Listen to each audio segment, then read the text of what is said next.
साधारणतः अधिवेशनाचे 14 दिवस वर्किंग होते, कामकाजाचे 14 दिवस.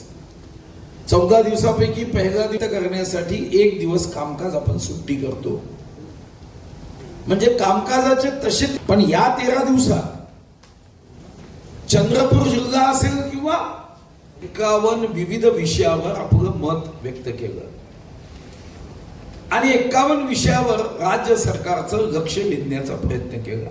सदस्यांच्या सभागृहात आपण मांडले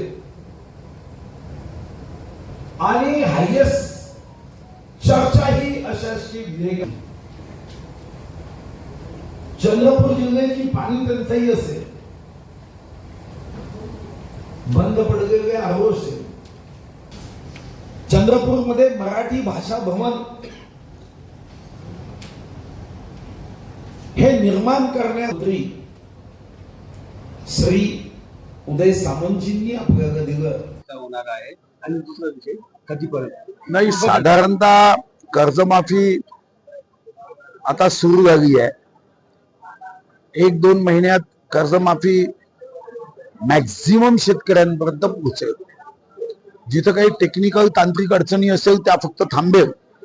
36,585 कोटीची कर्जमाफी आणि 56 लक्ष शेतकऱ्यांना याचा फायदा होईल. यासोबतच वीज बिल तर आपण 7.5 हॉर्सपावरपर्यंत माफ केलंच होतं, पण जे जुनं थकीत आहे तेही 48,000 कोटीची आपण माफी दिली.